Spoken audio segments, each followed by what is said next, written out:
85 milhões de anos atrás, nas densas florestas tropicais do que hoje chamamos de Brasil, o chão treme.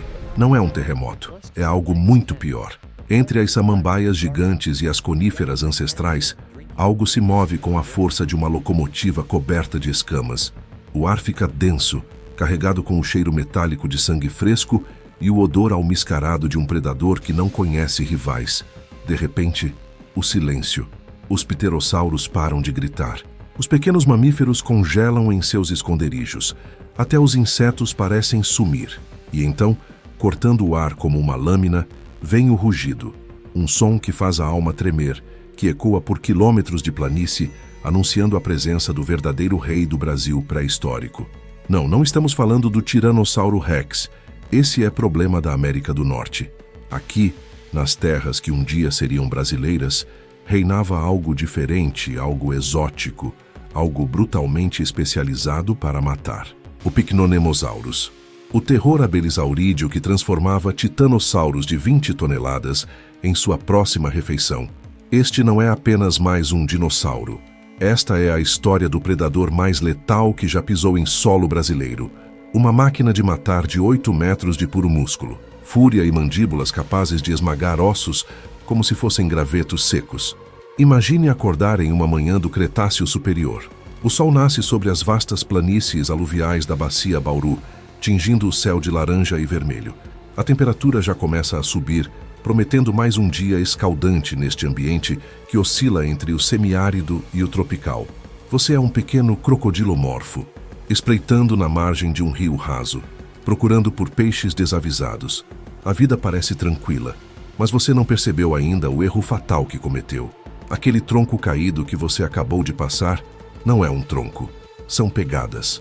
Pegadas massivas, com 3 dedos equipados com garras do tamanho de facões, afundadas profundamente no barro úmido. E elas são frescas, muito frescas. O pulso acelera. O instinto grita para você correr, mas já é tarde demais.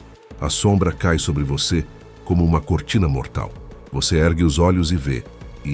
8 metros de predador puro sangue, erguido sobre 2 pernas musculosas como troncos de árvore.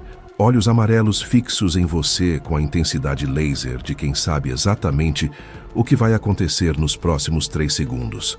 A boca se abre, revelando fileiras de dentes serrilhados, curvos, feitos não para cortar, mas para rasgar, para dilacerar, para segurar a presa, enquanto ela ainda tenta inutilmente escapar. Você nem tem tempo de processar o medo. A mandíbula fecha sobre você com uma força de mais de 2 toneladas por centímetro quadrado. E tudo escurece. Bem-vindo ao mundo do Pycnonemosaurus nevesi. O nome é complicado, eu sei. Pronuncia-se Pycnonemosauro e significa algo como lagarto de densa floresta, uma referência ao ambiente onde esse gigante caçava. O sobrenome Nevesi é uma homenagem ao paleontólogo Llewellyn Ivor Price, cujo apelido era Neves.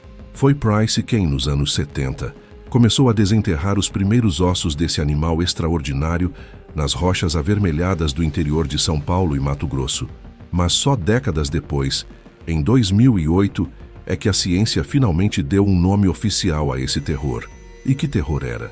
O Pycnonemosaurus pertence a uma família de dinossauros chamada Abelisauridae, um grupo de terópodes que dominou o hemisfério sul durante o Cretáceo. Enquanto o Tiranossauro Rex e seus parentes tiranossaurídeos reinavam na América do Norte e na Ásia, os abelisaurídeos eram os senhores absolutos da América do Sul, África e Índia. E o Pycnonemosaurus não era um membro qualquer dessa família. Ele era, muito provavelmente, o maior abelisaurídeo de todos. Vamos entender o que isso significa anatomicamente. Os abelisaurídeos tinham uma aparência que desafiava todas as proporções que consideraríamos normais. A cabeça era enorme, desproporcional.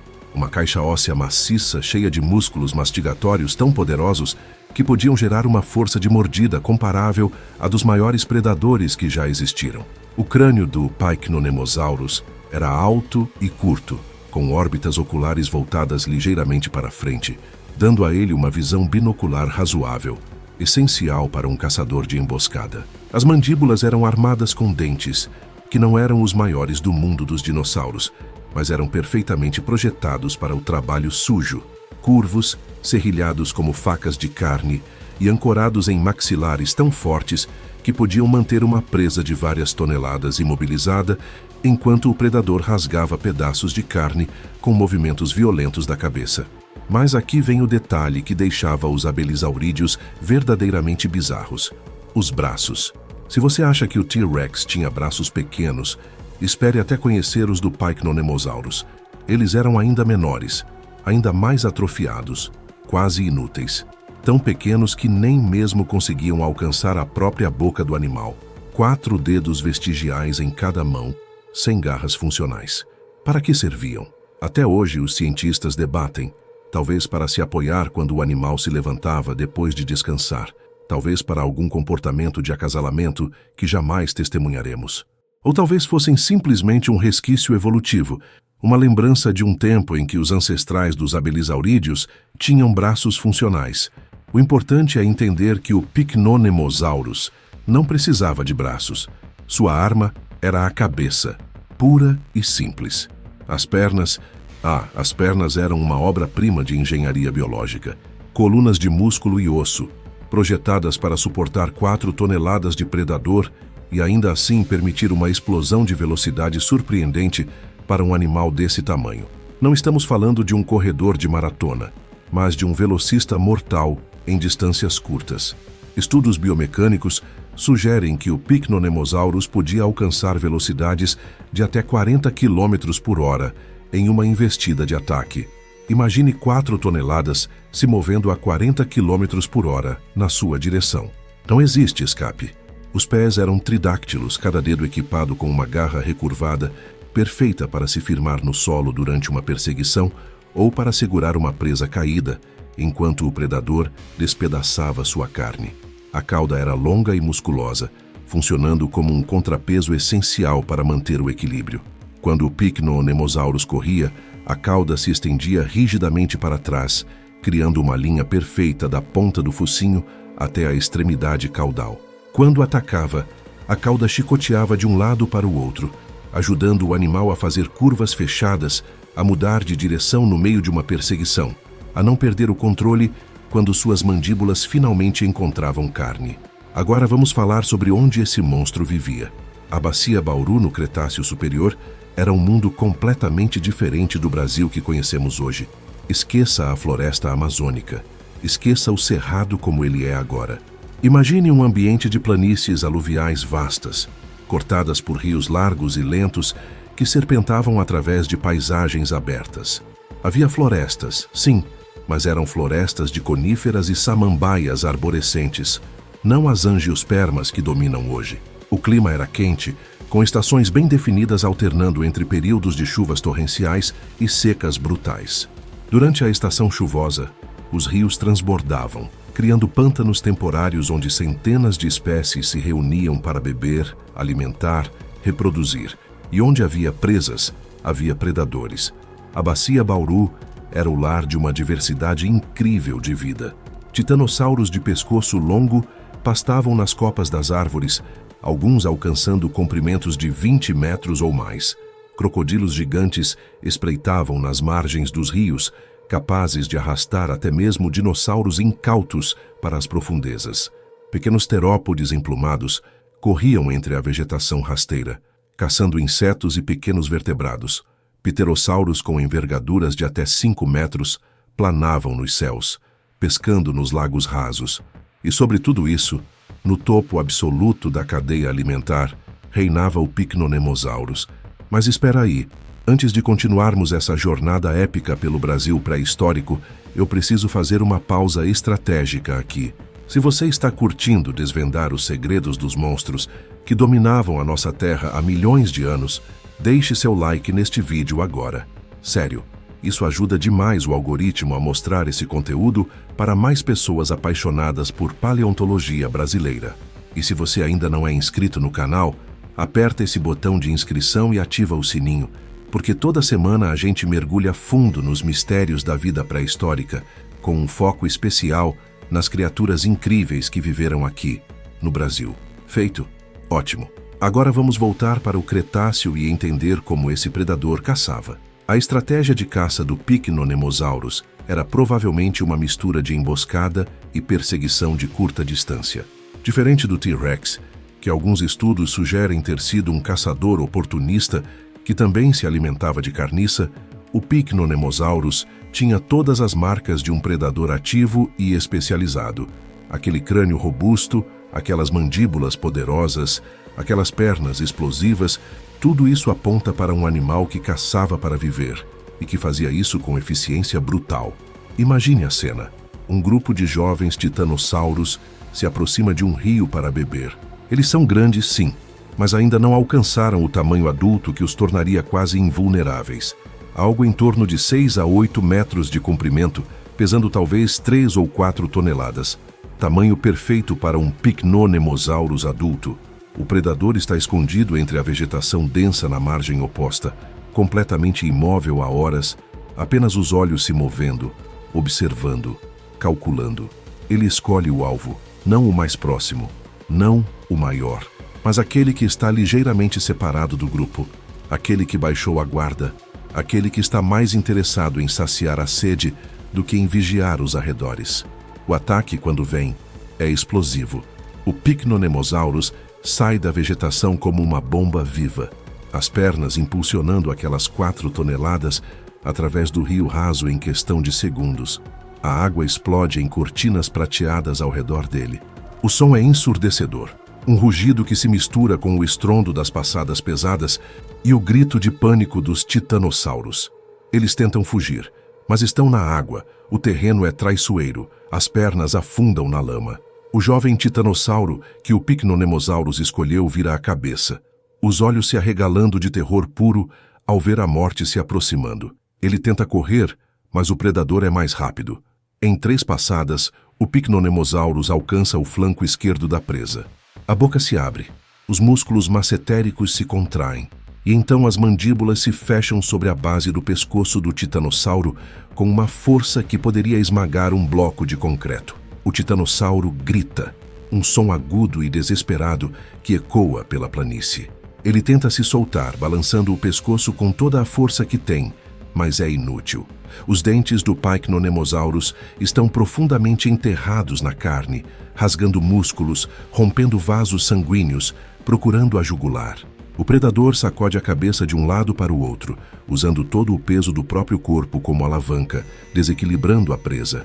O titanossauro cambaleia, as pernas traseiras cedem, e então ele cai de lado na água rasa com um impacto que faz o chão tremer, mas ainda está vivo, ainda luta, e é aí que a natureza revela sua face mais cruel. O Pycnonemosaurus não espera a presa morrer, ele começa a comer. Ali mesmo, com o titanossauro ainda se debatendo, ainda tentando levantar, o predador arranca o primeiro pedaço de carne. A mandíbula se abre, se reposiciona e morde novamente, mais fundo dessa vez. Outro pedaço e outro. O titanossauro para de lutar. O sangue tinge a água de vermelho e o Pycnonemosaurus se alimenta. Esse é o tipo de violência primordial que definia a vida no Cretáceo. Sem piedade, sem moral, apenas sobrevivência na sua forma mais nua e crua. E o Pycnonemosaurus era o mestre desse jogo sangrento. Mas como ele se compara a outros grandes predadores do seu tempo? Vamos fazer algumas comparações interessantes. O Carnotaurus, outro abelisaurídeo sul-americano, é provavelmente o parente mais famoso do Pycnonemosaurus. Viveu na Argentina, era ligeiramente menor, cerca de 7,5 metros de comprimento, e tinha aqueles chifres característicos acima dos olhos que o tornaram uma estrela de cinema. Mas o Carnotaurus era um corredor. Suas pernas eram ainda mais longas proporcionalmente, sugerindo que ele poderia ter sido um dos terópodes mais rápidos que já existiram. O Pycnonemosaurus, por outro lado, trocou um pouco da velocidade máxima por pura potência. Ele era mais pesado, mais robusto, com um crânio maior e mandíbulas mais fortes. Em um confronto direto, meu dinheiro estaria no brasileiro. E já que estamos falando de confrontos hipotéticos, vamos jogar uma pergunta para você responder nos comentários agora. Presta atenção nessa. Quem venceria em uma batalha de titãs, o Pycnonemosaurus do Brasil ou o Carnotaurus da Argentina? Leva em consideração que o Pycnonemosaurus era maior e mais forte, mas o Carnotaurus era provavelmente mais rápido e tinha aqueles chifres que poderiam ser usados como armas. Qual seria sua aposta? Comenta aí embaixo, quero ver a galera debatendo isso. E não vale falar que os dois morreriam, hein? Alguém tem que ganhar nessa briga imaginária. Agora vamos falar do elefante na sala, ou melhor, do tiranossauro na sala. Como o Pycnonemosaurus se compara ao T-Rex? Bom, o T-Rex era maior, ponto para ele. Com até 13 metros de comprimento e 8 toneladas de peso, o tiranossauro norte-americano era simplesmente uma das máquinas de matar mais eficientes que a evolução já produziu. Mas o Pycnonemosaurus não deve nada em termos de especialização para a caça. Os abelisaurídeos desenvolveram suas próprias soluções evolutivas para o problema de matar grandes presas, e essas soluções eram incrivelmente eficazes. Enquanto o T-Rex tinha uma mordida esmagadora e dentes grossos como bananas, o Pycnonemosaurus tinha uma mordida dilacerante e dentes feitos para rasgar. Enquanto o T-Rex provavelmente mordia e esperava a presa sangrar ou entrar em choque, o Pycnonemosaurus provavelmente segurava e sacudia, causando trauma massivo em segundos. Diferentes estratégias, mesma letalidade. E tem um detalhe interessante quando comparamos esses dois predadores. Eles viveram em continentes completamente separados, porque a América do Sul já estava se afastando da América do Norte naquela época. Os dois continentes tinham se separado durante o Cretáceo Inferior, e a fauna evoluiu de forma independente. Por isso que no norte você tinha tiranossaurídeos, e no sul você tinha abelisaurídeos. Duas famílias de predadores de grande porte que nunca se encontraram, que nunca competiram diretamente, mas que ocupavam nichos ecológicos praticamente idênticos. É um dos melhores exemplos de evolução convergente no mundo dos dinossauros. Ambientes similares produzem predadores similares, mesmo que eles não tenham nada a ver um com o outro em termos de linhagem evolutiva. Mas o Pycnonemosaurus não caçava sozinho o tempo todo. Evidências de outros abelisaurídeos sugerem que pelo menos alguns membros dessa família podiam ter algum nível de comportamento social. Pegadas fossilizadas de múltiplos indivíduos caminhando na mesma direção foram encontradas em algumas localidades. Isso significa que caçavam em grupo? Talvez. Ou talvez apenas se tolerassem quando havia recursos abundantes. A verdade é que não sabemos ao certo, mas imagina a possibilidade. 3 Pycnonemosaurus adultos coordenando um ataque a um titanossauro de 20 toneladas. Um distrai pela frente, os outros 2 atacam os flancos. Seria um espetáculo de violência coordenada que tornaria qualquer documentário de leões caçando búfalos parecer um desenho infantil. Vamos falar agora sobre como esse animal chegou até nós, não apenas evolutivamente, mas literalmente em termos de fósseis. A história do Pycnonemosaurus é fragmentada, assim como seus restos. Não temos um esqueleto completo. Na verdade, longe disso, temos alguns ossos da pelvis, vértebras da cauda, parte do crânio, alguns ossos dos membros. Isso é frustrante para os paleontólogos, mas também é típico do registro fóssil brasileiro. Preservação de esqueletos completos de terópodes é extremamente rara em qualquer lugar do mundo. E no Brasil não é diferente. As rochas da Bacia Bauru, apesar de incrivelmente ricas em fósseis de algumas espécies, não são as melhores para preservar predadores de grande porte. Por quê? Porque predadores são raros em qualquer ecossistema. Para cada Pycnonemosaurus, havia dezenas ou centenas de herbívoros. E quando um predador morria, seu corpo era rapidamente devorado por carniceiros ou decomposto pelo ambiente. As chances de fossilização eram mínimas, mas os ossos que temos contam uma história poderosa. As vértebras caudais mostram inserções musculares massivas, evidência de uma cauda extremamente forte usada para equilíbrio dinâmico. A pelvis é robusta, com uma estrutura que permitia a fixação de músculos das pernas capazes de gerar força explosiva. Os fragmentos de crânio revelam um osso extremamente espesso, quase maciço em alguns pontos, sugerindo que esse animal podia usar a cabeça não apenas para morder, mas também como uma arma de impacto. Alguns cientistas especulam que abelisaurídeos podiam engajar em comportamentos de combate cabeça contra cabeça, seja por território ou por acasalamento, batendo os crânios um contra o outro como carneiros modernos. Os ossos do Pycnonemosaurus certamente teriam suportado esse tipo de abuso. A descoberta e descrição formal do Pycnonemosaurus em 2008 foi um momento importante para a paleontologia brasileira. Finalmente, tínhamos um nome para dar ao predador ápice do Cretáceo brasileiro. Finalmente podíamos parar de chamá-lo de o grande terópode da Bacia Bauru e começar a tratá-lo como a espécie distinta e importante que ele é. A descrição científica, publicada por uma equipe de paleontólogos brasileiros, colocou o Pycnonemosaurus firmemente na árvore evolutiva dos abelisaurídeos, mostrando suas relações com outros membros da família e destacando suas características únicas que o separavam de seus primos argentinos e indianos. E aqui eu preciso fazer um pedido importante para vocês que estão acompanhando até aqui. Produzir esse tipo de conteúdo detalhado, com pesquisa profunda, animações, ilustrações científicas precisas, isso tudo custa tempo e dinheiro. Se você quer ver mais vídeos assim, sobre os dinossauros brasileiros e a incrível fauna pré-histórica da nossa terra, considere se tornar membro do canal. Qualquer nível de apoio ajuda demais a manter essa produção rodando.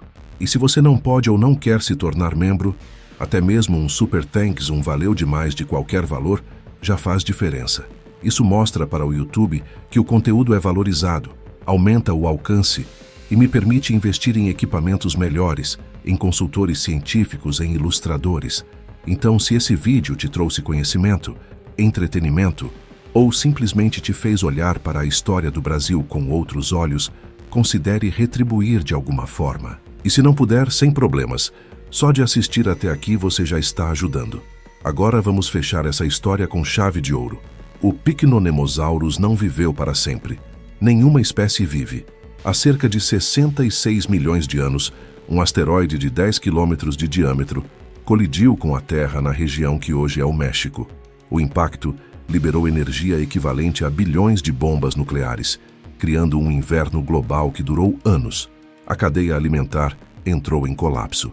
As plantas morreram primeiro, sufocadas pela poeira na atmosfera que bloqueava o sol. Depois os herbívoros. E finalmente os predadores, que viram suas presas desaparecerem uma a uma. O Pycnonemosaurus, o rei indiscutível do Brasil por milhões de anos, não teve chance contra uma extinção em massa de escala global. Ele desapareceu junto com todos os outros dinossauros não aviários, deixando para trás apenas ossos fragmentados enterrados em camadas de rocha sedimentar. Mas esses ossos falam. Eles contam a história de um predador magnificamente adaptado, de um caçador que dominava seu ambiente com uma eficiência brutal, de um animal que merece ser lembrado não apenas como uma nota de rodapé na história dos dinossauros, mas como um protagonista. O Pycnonemosaurus é nosso, é brasileiro. Ele caçou onde hoje temos campos de soja e pastagens de gado.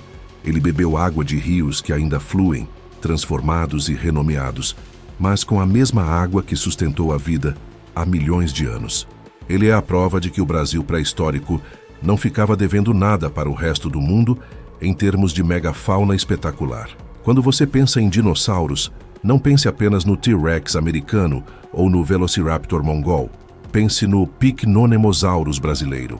Pense em um predador de 8 metros com mandíbulas capazes de esmagar ossos, pernas que tremiam o chão a cada passada, e um rugido que ecoava pelas planícies do Cretáceo, fazendo até os titanossauros adultos olharem para trás com nervosismo. Esse é o nosso legado pré-histórico. Esse é o monstro que merece nossa atenção, nosso respeito e nossa fascinação contínua. 85 milhões de anos separam a gente desse encontro. Mas através da paleontologia, através dos fósseis que ainda estão sendo descobertos nas rochas do interior do Brasil, através da ciência dedicada de pesquisadores brasileiros que se recusam a deixar essas histórias serem esquecidas, nós podemos trazer o Pycnonemosaurus de volta à vida. Não fisicamente, claro, mas em nossa imaginação, em nossa compreensão da história natural da Terra e em nosso orgulho de saber que sim, o Brasil tinha um T-Rex, e ele era absolutamente aterrorizante.